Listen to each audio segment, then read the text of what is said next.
You were listening to episode number 40 of the Everything Ham Radio podcast. My name is Curtis. Today we're going to be talking about batteries. We're going to be talking about some upcoming events and some contests and upcoming hamfests. We're going to be talking about the Milford Amateur Radio Club in Milford, Ohio, and some news. So stay tuned.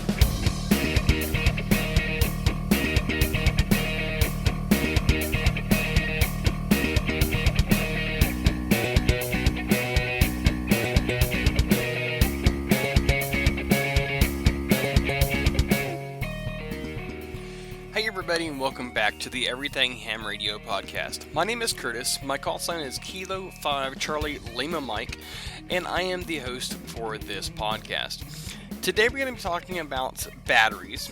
We're going to be talking about the Milford Amateur Radio Club and our Amateur Radio Club Spotlight. We got some upcoming events, hamfest contests, QSO parties, all that great stuff, as well as some news that we're going to be talking about. So, before we get started, you can find the show notes of today's episode with all the links that we're going to be talking about, as well as some additional information at everythinghamradio.com/podcast/40. That's the number 40. It's amazing we're already up to episode number 40, but we are. So, you can find me on Facebook at facebook.com/everythinghamradio, on YouTube, youtube.com /Everything Ham Radio, and on Twitter at K5CLM. I'm also on a couple other social media platforms. Don't use it that very often, but I do have posts that go up automatically, and you can find links to those on my site, my main site, on the menu bar up at the top under social. So check those out.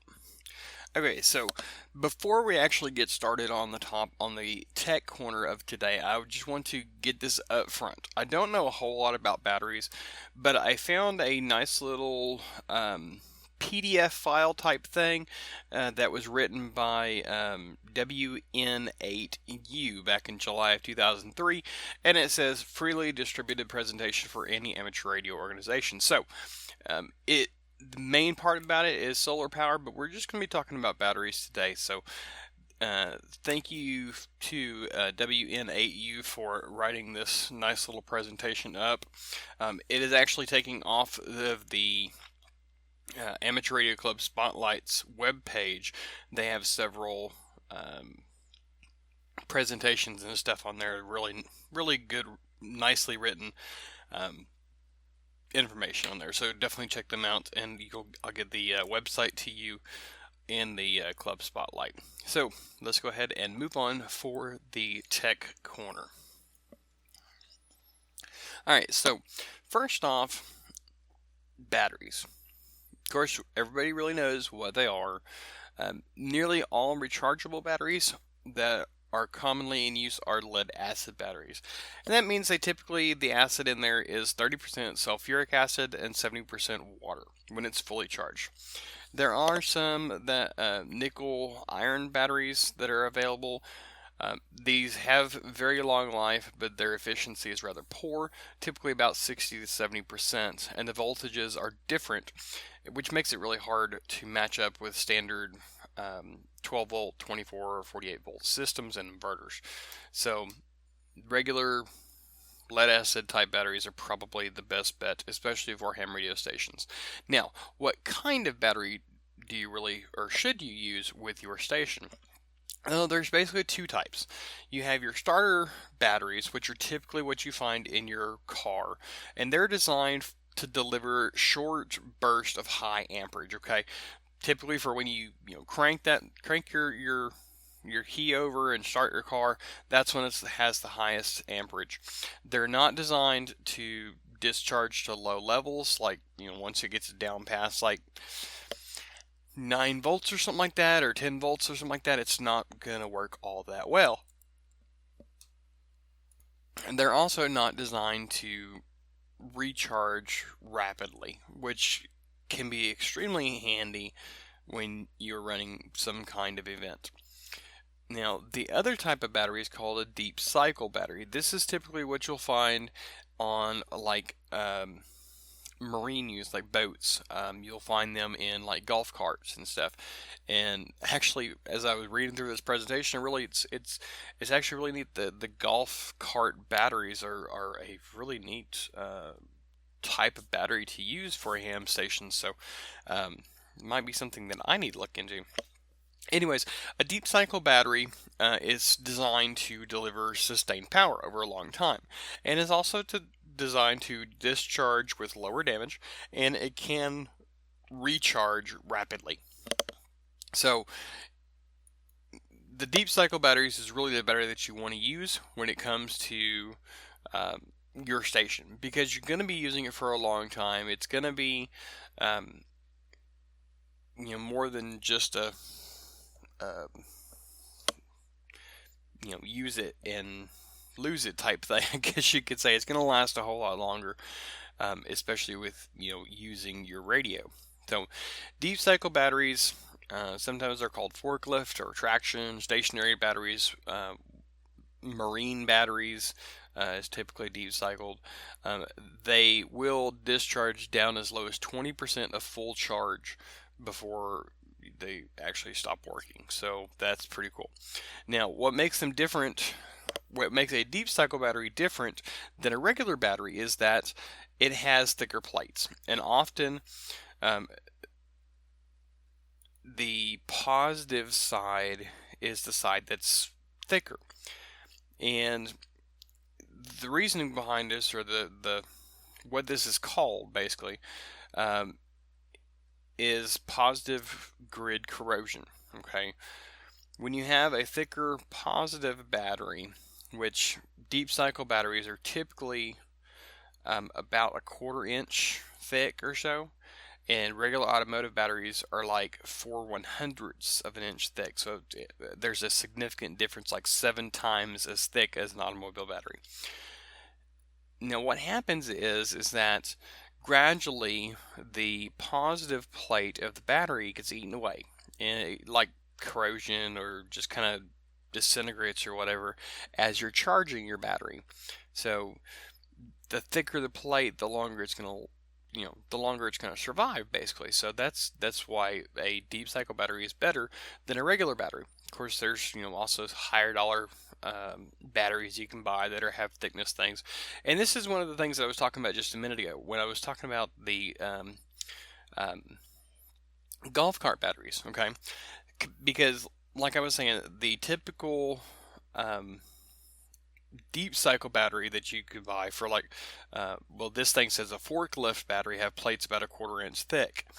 A typical golf cart battery will have plates that's around 0.7 to 0.11 inches thick.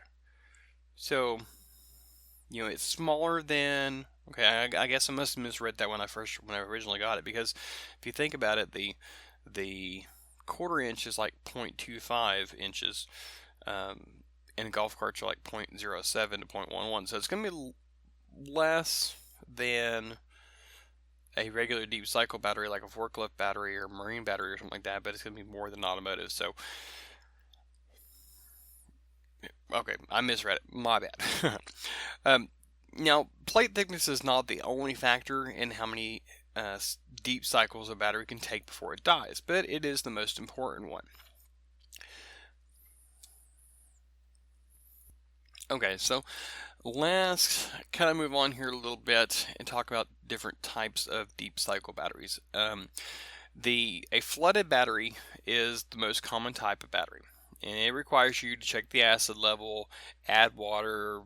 They can spill. These are typically what you would see, I guess, maybe several years ago, maybe a little bit more than you do now. A lot of batteries nowadays are, quote, maintenance-free batteries. And by this, they are sealed to the point where you can't really get to the water acid areas, right? This is a good thing and a bad thing. With the older type of batteries, they had little things that went on the top of them. You could take them off, check the water levels. You could even do that now with some batteries. I think more like maybe like lawnmower batteries or something like that have this more than like automobile batteries do.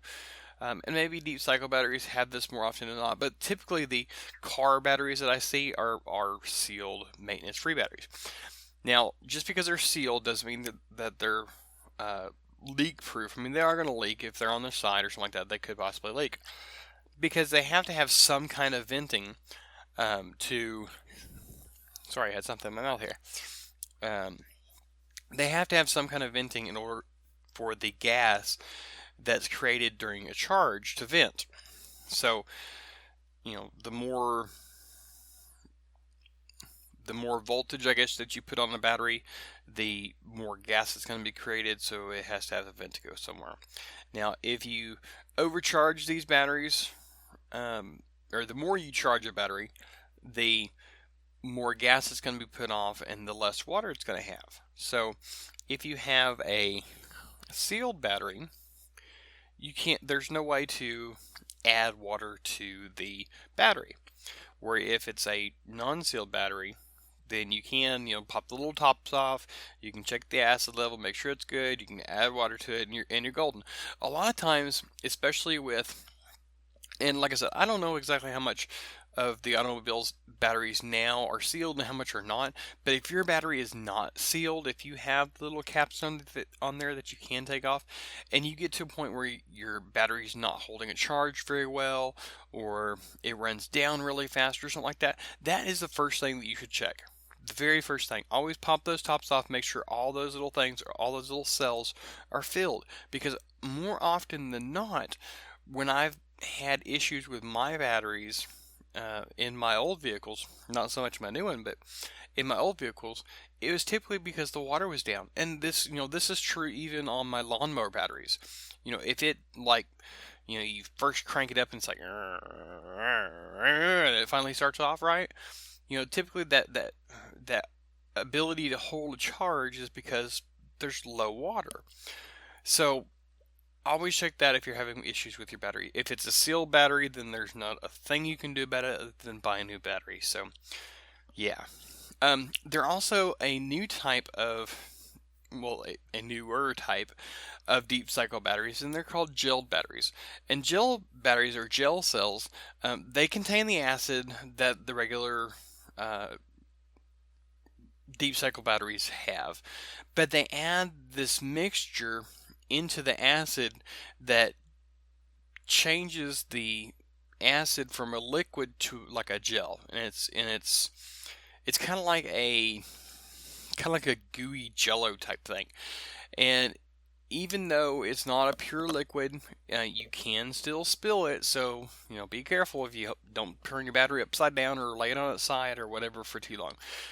However, these batteries must be charged at a slower rate, because if you do it at the same rate as a regular battery, it will make excess gas and it could damage the cells and stuff like that. So fast charging systems, a gel cell battery is probably not the best way to go. If you do use a gel cell, though, make sure that you stick to the manufacturer's recommended charging rate and specifications and all that, because like I said, if you have too much amperage or too much voltage going into the battery, you're going to lower the lifespan of the battery and produce excess gas and all that good stuff. So, or all that bad stuff rather. So make sure that you stick with what it's supposed to be. Now, a newer type of these gel cell batteries, I guess maybe, definitely the newer type of deep cycle batteries, and basically what most of them are going to, I guess you could say, is a absorbed glass mat batteries. And these basically it's a sealed battery, and it uses the absorbed glass mats between the plates. This is a very fine fiber boron silicate glass mat that is basically sandwiched between the plates, I guess. And the mat is about 95% saturated rather than fully soaked, which means that they will not leak acid even if broken.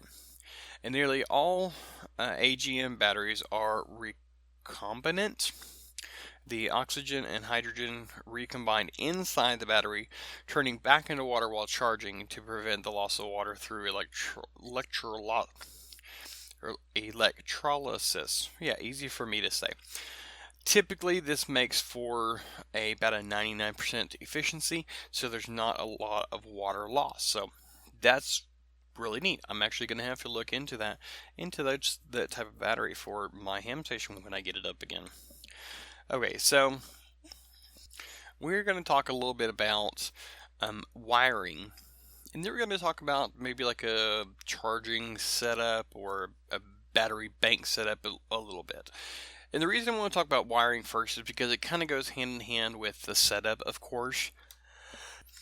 But maybe if we talk about it first, it'll be a little bit more easier to understand it a little bit later, okay?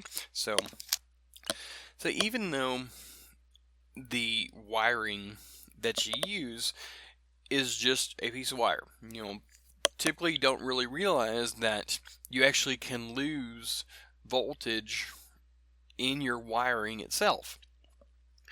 And especially if it's a long run, right? I mean, it's going to have to be like 100 foot or so to lose a whole lot, depending on what gauge wire you're using. So you always want to make sure that you use a properly sized wire. We talked about this a little bit.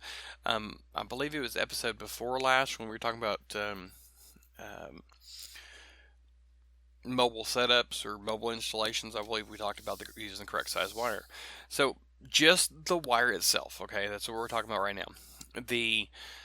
For like a 20 gauge wire, you have a ohm rating of 1.114 per 100 foot. All these are going to be per 100 foot. And the bigger the wire, the smaller the ohm rating, I guess is what it is.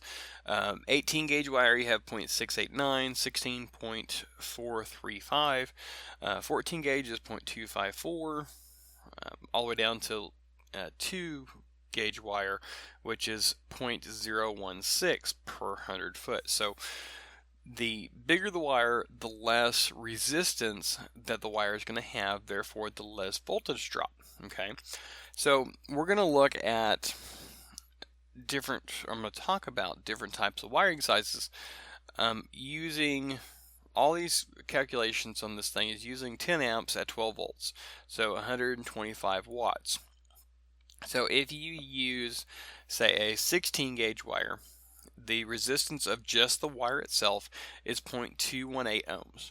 That means you have a voltage drop of 2.18 volts over the 100 foot.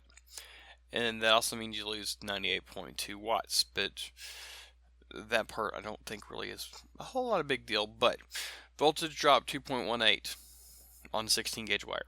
Okay, if you go down to, say, a 12 gauge wire, you have a 0.085 resistance and a 0.85 voltage drop.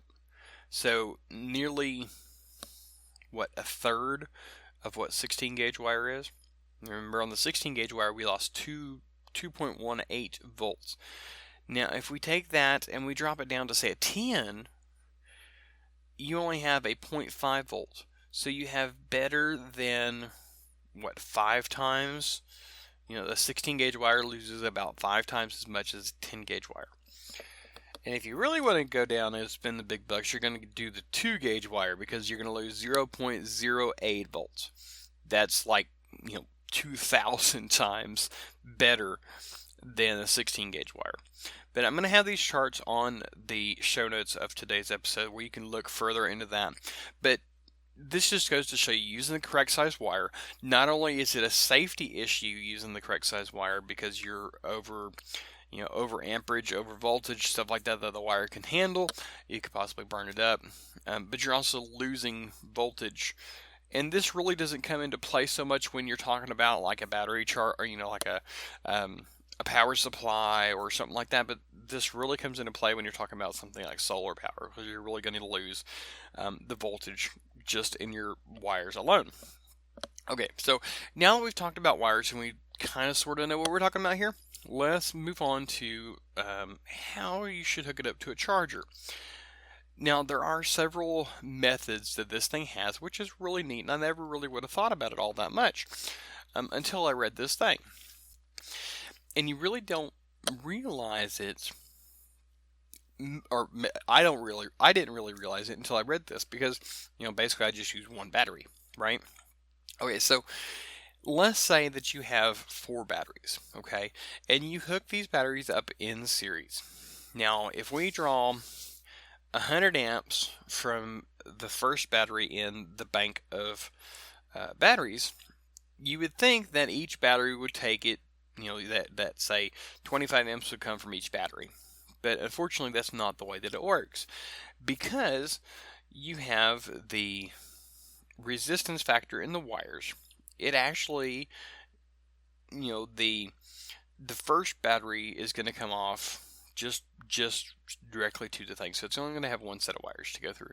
The second battery, you're going to have the wires that go from the second battery to the first battery, and then from the first battery to wherever you're going.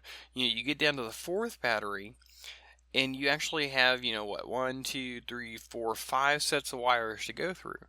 And depending on what size wire you have is a different voltage drop, so you're going to lose some with each jump, and then you have the batteries themselves, which probably have a little bit of resistance.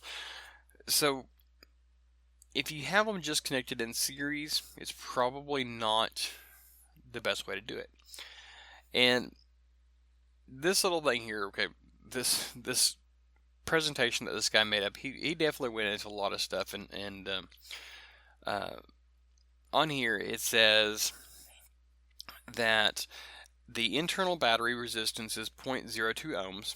The interconnecting lead resistance is 0.0015 ohms per link, and the total load on the battery is 100 amps. Okay, so the first battery, the first one that you're connected to from your radio or charger or whatever, will provide 35.49 amps of the 100 amps. The next battery will provide 26.2 amps, the third battery will provide 20.4 amps, and the top battery will provide 17.8 amps. So the first battery that you connect to provides over twice of the current that is needed versus the last battery in the bank. So that's pretty interesting, right? And you wouldn't really think that it would make that much difference, but it really does. And because of this, the first battery of the bank is going to be used more, and it's going to be charged more. It's going to have, more recharge cycles, I guess, so to speak, than the top battery is, because it's used more. So therefore, you're going to be using the first battery in the bank more than the other ones, so you're going to be replacing it more often. And, if you have some of the batteries, high dollar batteries and stuff like that, even low dollar batteries for that matter, you want to be changing it more often than not. You want to buy them, you want to use them equally and be better, so you don't have to spend so much money. Now, another way of doing this is to, rather than have the batteries totally in series, right? You can kind of have them in a cross series, I guess you could say. So if you have your charger and your power lead coming off of the batteries, if you have them on opposite ends, okay, let's say you have your 4 batteries again. You have your positive side connected to your first battery and your negative side connected to your fourth battery. Now, this is a little bit better than the first one that we talked about, because the bottom and the top battery, the first and the last battery in the bank, will provide 26.7 amps of the 100 amps. So both of those will provide the same. The middle two will provide 23.2. So you're only looking at about a 3.5 amp difference between the batteries, because of the way the wires are hooked up now, so they don't have to go through as many. So that is one way of doing it differently. Okay, now the third way is probably the best as far as same usage goes, right? The third way of doing it, you have your four batteries again, But this time, rather than hooking them up, each battery up to each other, and then getting feed points off of it, instead you get a central point, and you have a wire going from that central point to each individual battery. So you have basically a power pole, and then 4 wires going from the power poles to the positive side, and 4 wires coming from another power pole to the negative side. This makes it where each battery will have basically the same amount of load on it, especially if you can make it in such a way where each of the wires are the same length. Okay, that's key, because you have to have one longer than the other one. It's going to have different resistance, and you're going to use the batteries differently. How much differently, that's beyond me, but try to keep it the same length, and hook them up individually to the... Okay, so moving on, there is another method that this gentleman talks about in this presentation, and it's kind of hard to explain over voice, but I'm going to try. Okay, basically, the way this thing appears to be hooked up is that you have your 4 batteries again, and you have the positive and the negative side hooked up diagonally between the second and third battery. And you have each battery is connected to another battery via a short run and a long run. So you have, on your positive side, you have your leads coming into the batteries or going out of the batteries on the second battery. The second battery is connected to the first battery and the fourth battery. And then the first battery is connected to the second and the third battery. I guess that's all it is. And then the negative side is just the opposite. So basically each of the points coming off or going into the batteries from the charger or to the installation has a short run and a long run to go through, and they're also connected diagonally. If y'all are totally confused, I'm sorry. Like I said, it's kind of hard to explain it. I am going to put a link to this PDF as well as this diagram, if I can get it, in the show notes, so maybe y'all can look at that and understand a little better. Okay, so a couple of other things that I want to talk about here. When you're hooking up your chargers to your batteries, there are several ways you can do it. Of course, you're going to have your 12 volt battery charger, solar charger, whatever, and you're going to have a certain amount of amperage. Well, you can consider bumping up the voltage to say 24 volts or 48 volts, and then that same amperage will be split over, or will be less comparatively, I guess, maybe. So with the 12 volt storage system, you have to use a heavier wire to reduce the voltage loss when you have high amps. With the 24 or 48 volt storage, you can use much lighter wire because the amperage will be lower by comparison, which is typically cheaper.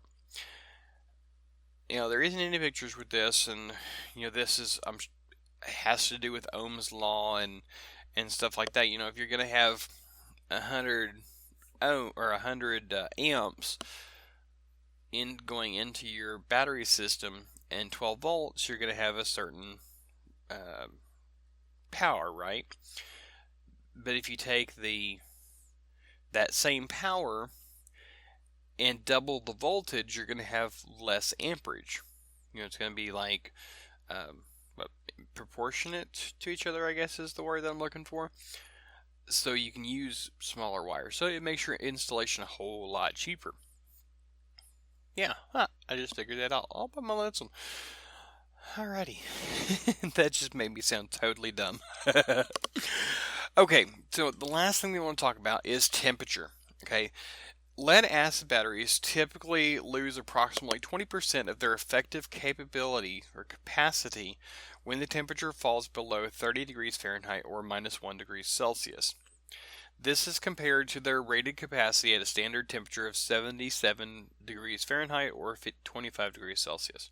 At higher temperature, their rates of permanent degradation increases, so it is desirable to protect batteries from temperature extremes. Where low temperatures cannot be avoided by a larger battery bank to compensate for the reduced capacity in the winter. Avoid direct radiant heat sources that will cause some cells to get warmer than others. The 77 degrees Fahrenheit temperature standard is not sacred. It is simply the standard of measurements of capacity. The ideal range is between 50 degrees and 85 degrees Fahrenheit, or 10 degrees and 29 degrees Celsius. So, trying to stick to that, that temperature range or whatever, you really should arrange your batteries. If you have more than one, of course, is what this is really amounts to. And really, even if you have one, you want to keep it at a certain level. But especially when you're talking about a bank of batteries, you want to make sure that you have plenty of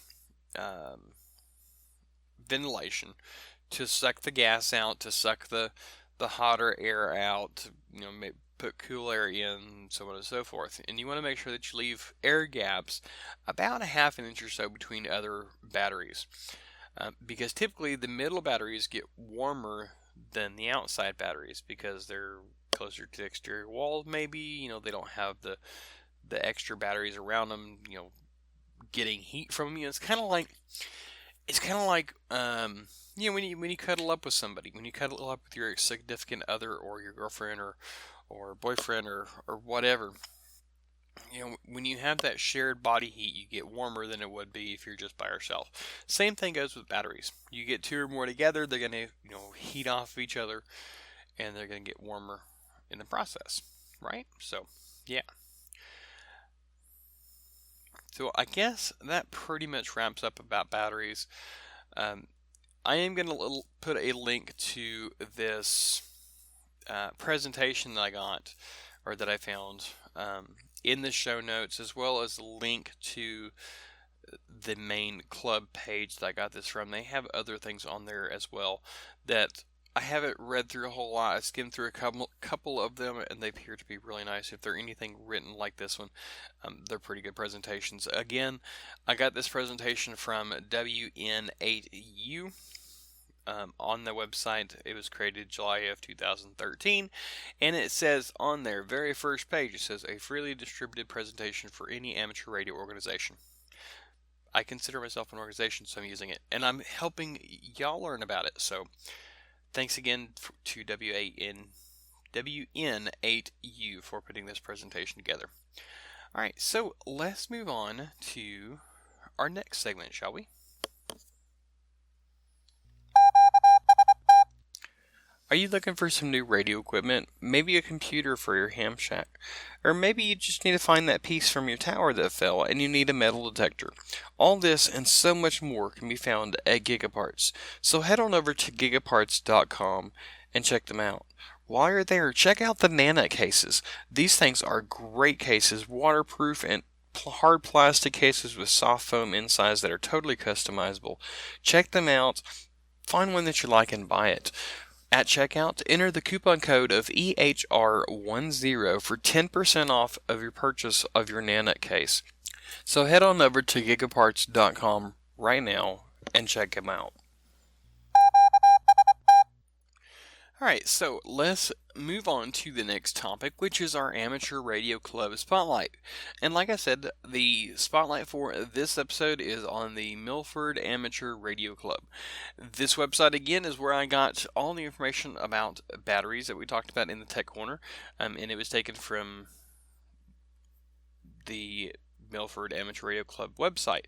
You can find their website at www.w8mrc.com. They on Facebook at facebook.com/Milford Amateur Radio Club, and you can find them on Twitter at Milford ARC.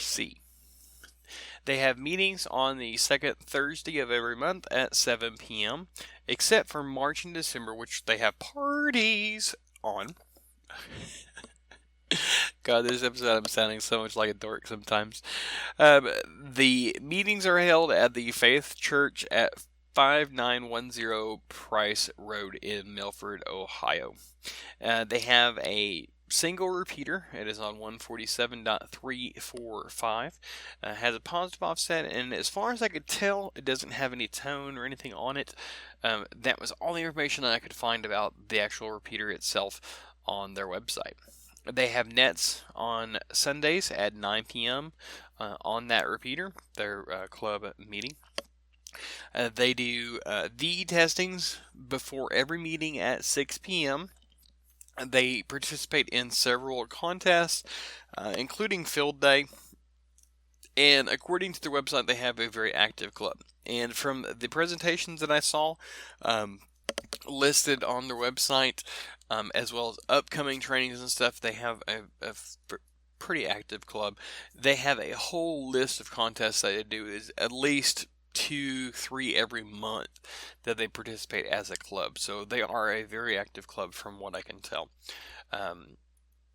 Yeah, so that is the Milford Amateur Radio Club. Again, you can find them on the internet at www.w8mrc.com.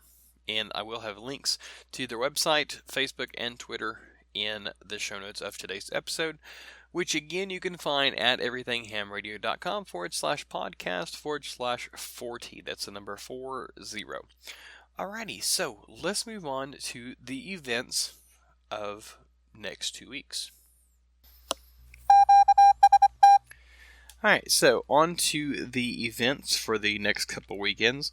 All of the times that are going to be mentioned in this list are going to be Zulu time, unless otherwise specified. So, here we go.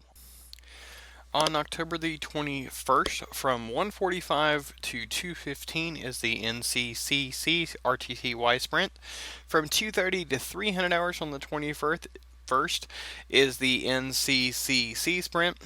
On October the 21st, from 1600 to 2000 hours is the MCG autumn sprint.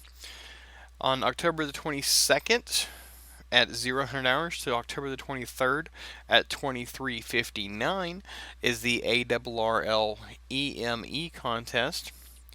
On the 22nd, from 1200 hours to 1200 hours on the 23rd is the UK/EI DX contest on single sideband. On October the 22nd, from 1500 hours to the 23rd at 1500 hours, is the Stu Perry Top Band Challenge. On the 22nd, from 2000 hours to 2400 hours, is the SA Sprint Contest. On the 26th, from 0 to 200 hours, is the SKCC Sprint. On the 26th, from 230 to 300 hours, is Phone Fray. On the 26th, from 1300 to 1400, and from 1900 to 2000 hours. And then on the 27th, from 300 to 400 hours, is the CW Ops Mini CWT test. And on the 26th, from 2000 hours to 2100 hours, is the UK EICC 80 meter contest. On October 27th, from 1900 hours to 2000 hours, is the RSGB 80 meter club sprint on single sideband. On the 28th, from 1:45 to 2:15, you guessed it, is the NCCC RTTY sprint. And from 2:30 to 300 hours is the NCCC sprint. On October the 29th at 0 hours to October the 30th at 2400 hours is the CQ Worldwide DX contest on single sideband. On November the 2nd, from 2:30 to 300 hours is the Phone Fray. November 2nd at 1300 to 1400, and from 1900 to 2000 hours. And on the 3rd, from 300 to 400 hours, is the CW Ops Mini CWT test. And on the 2nd, from 2000 hours to 2100 hours, is the UK EICC 80 meter contest. Alrighty, so the Hamfest for the next couple weeks, we don't have as many as we have in the past couple weeks, but here they are. On the 21st, we have the Arizona State Convention Copa Fest 2016 in Maricopa, Arizona. The Florida State Convention Melbourne Hamfest on the 21st in Melbourne, Florida. And the Texoma Hamarama in Ardmore, Oklahoma. On the 22nd, we have the 4th Annual Tailgate Fest in Hollywood, Maryland. The Hamfest Chattanooga 2016 in East Ridge, Tennessee. Shelbyville Tailgate 2016 in Shelbyville, Indiana. Wiregrass ARC Fall Tailgate in Headland, Alabama. And Wisconsin Aries Races Conference in Wisconsin Rapids, Wisconsin. On the 23rd, we have the Mason-Dixon Hamfest in Upper Co, Maryland, and the Massillon ARC Hamfest in Massillon, Ohio. On October the 29th, we have the Halloween Hamfest in Kirkwood, Missouri, Hazard Hamfest in Hazard, Kentucky, Jacksonville Free Hamfest in Jacksonville, Florida, and the Tri-City ARC Auction in Gales Ferry, Connecticut. On October the 30th is the Long Island Hamfest and Electronics Fair in Hicksville, New York, the USECA Swap and Shop Hamfest in Madison Heights, Michigan. And that wraps it up for Hamfest. All of the events and the contests that we got was taken from the WA7BNM contest calendar, and the Hamfest were taken from the ARRL Hamfest calendar. So that's where that was taken from. Let's move on to the news, shall we? Alright, so the first news story that we got today comes from amateurradio.com, and it was submitted by David Richer, WB6VGO, to the website there, amateurradio.com. And this story is entitled Pacific Seafarers Net Assists in Rescue of Sailors on a Sinking Sailboat. On September the 28th, 2016, at approximately 0300 hours UTC time, Charles Houlihan, KD6SPJ, a net relay station for the Pacific Seafarers Net while monitoring 14.300, received a call for assistance from the captain of the sailing vessel Rafiki, Rafiki. The captain reported that the SV Rafiki, a 35-foot sailing vessel, was taking on water. Charles, who was the captain of the SV Jacaranda and located at sea, contacted Randy Van Leeuwen, KH6RC, also a net relay and located in Hawaii. Randy contacted the U.S. Coast Guard station to report the incident and provided the Rafiki's location at 230 miles south of Cold Bay, Alaska.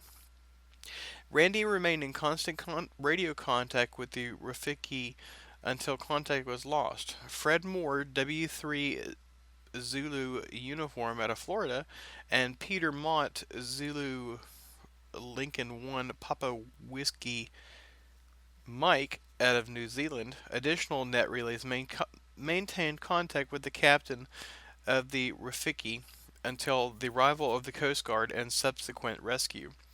According to the press release issued by the United States Coast Guard Station's 17th District, a Coast Guard Air Stallion Kodiak MH 60 Jayhawk helicopter and the Air Station Kodiak HC-130 Hercules were dispatched to the Rafiki's last reported position. Upon arrival, the crew of the Jayhawk helicopter were successfully able to hoist the captain and one additional crew member to safety aboard the helicopter around 1000 hours UTC time. Both men were reported to be uninjured. The vessel was abandoned.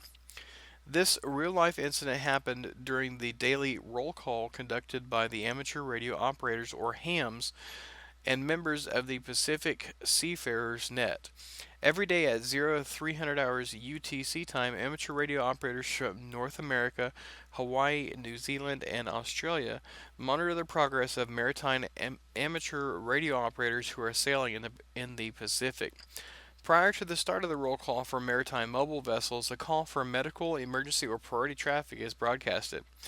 It is after such a call for any emergency traffic that the call for assistance from the Rafiki was received.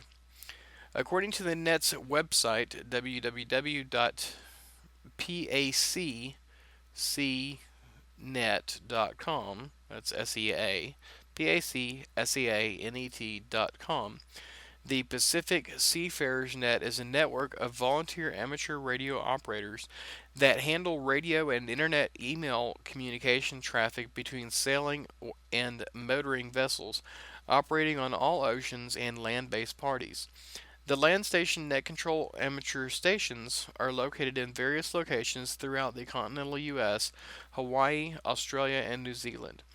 Communication traffic consists of daily position reports and automatic posting of positions on several websites. Message handling via email relays, health and welfare traffic, phone patch services, search and rescue coordination, and vessel equipment inventories for search and rescue operations. Life-threatening emergencies are taken from any vessel, whether or not they have a ham radio license. Net control stations keep computer databases on participating vessels and their movements throughout the oceans. This is just one more example of why amateur radio is great. I know that you've heard me several times before saying how much I love amateur radio because it is such a community oriented hobby. I mean, most hams out there that I know of, that I've heard of, have some kind of community service, emergency response, something like that they deal with in their journey through this hobby. And this group here, especially in this story, it really, really touches my heart to see this type of thing in action. So, kudos to everybody at the Pacific Seafarers Net, and thank y'all all for what you do.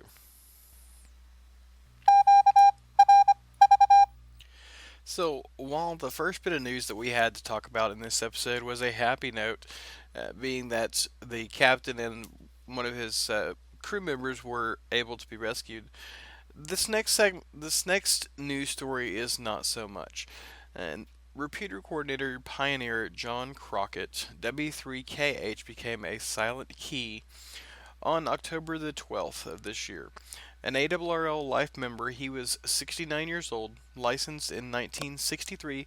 Crockett was the developer of and project manager for the Southeastern Repeater Association Universal Coordination System, as well as the project manager for the entire SC Hart system, analog VHF and UHF linked repeaters, and most recently the digital mobile radio linked repeater system. He was a member of the SERA Board of Directors and served as the SERA Vice President. John was perhaps one of, if not the most beloved ham in South Carolina, but known far and wide, said ARRL Roanoke Division Director Dr. Jim Broner into ZZ, who previously served as South Carolina Section Manager. He is probably responsible for more amateur radio licensures in South Carolina than any other individual. Crockett worked with the South Carolina State Guard sponsoring licensing classes and was a mentor and technical advisor. He was the president of the Columbia Amateur Radio Club. In 2011, Brower and past Roanoke Division Director Dennis Brodson, W4PWF, who is SK, presented Crockett with the Roanoke Division ARRL Vic Clark W4KFC Service Award for his contributions to amateur radio. He is probably the best diplomat I have ever known, Broner said. He worked with multiple repeater owners, clubs, and groups, and helped them work together, a skill that has thoroughly impressed me. Crockett was an electrical engineer and in his professional life was vice president of engineering for the South Carolina Educational Television. He was an ardent advocate of emergency communications and served as net manager for the South Carolina statewide Aries VHF UHF net, which met on the SC Hart linked repeater system.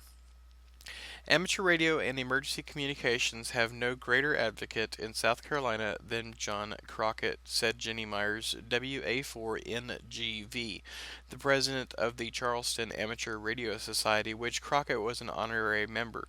He will be greatly missed, she continued. Crockett served in the U.S. Air Force and was a Vietnam War veteran. In the past, he held call signs of KC4YI, WA3EAJ, WA4EVC, WA4VUS, and HS3MC. Broner said Crockett was a strong supporter of the ARRL and very modest of his accomplishments. When I think of an individual who has truly made a difference in amateur radio, his name comes right to the top, Broner said. John Crockett, I didn't know you, but I'm sure there's a lot of people that do. Maybe even some of you that listen to this podcast knew him. My heart goes out to each of you and his family and friends. And John, thank you for your service to this country. We also had another unfortunate loss in the amateur radio community that made the ARRL news. King of Thailand, Boombal Adulaja, HS1A, also went ASK this past week on October the 13th after a long period of declining health. So, HS1A, 73s to you for your final time. Alright, well, I guess that about wraps it up for this episode. We had a happy note and a sad note or two in our news today. So, I guess thank y'all very much for listening, and I ask you to please listen or continue to listen. You can find all of the links that we talked about in today's episode, as well as some additional information in the show notes of today's episode. You can find it super easy to remember if you're not at a computer right now, if you're listening in your car or while on a jog or something like that. everythinghamradio.com/podcast/40. That's number 40. If you like what you heard here, please share it with your friends. Give me a honest review or star rating on iTunes, Stitcher Radio, Google Play, wherever you listen to. Please give me a review with that. I greatly appreciate it. If you would like to receive emails from me when I publish a new podcast episode or a new blog post, you can subscribe to my email list at everythinghamradio.com/subscribe. You can also follow me on Facebook at facebook.com/everythinghamradio, on YouTube at youtube.com/everythinghamradio, and on Twitter at K5CLM. If you would like to help out monetarily to help keep this podcast going. There are several ways you can do it. You can make a one-time donation through PayPal, which you can find at the bottom of the show notes. You can become a per episode contributor through Patreon, which is you can make a per episode pledge to give $1, $5, $10 per episode. That can help, or simply go online and shop at Amazon.com using my affiliate code. Nothing will change as far as what you will see. Prices is all the same as it would be without using the affiliate code. The only difference is that I get a small percentage as a advertising fee or a referral fee type thing. So you won't see any difference using my affiliate code, so please make sure you do that. You can find instructions on how to do this, as well as a Patreon or a PayPal donation at everythinghamradio.com/support. So I thank you again for listening to this episode, and please subscribe to my podcast, my email, Facebook, and all those places. I greatly appreciate you listening and all of y'all's support. So until next time, this is K5CLM signing out. 73 y'all.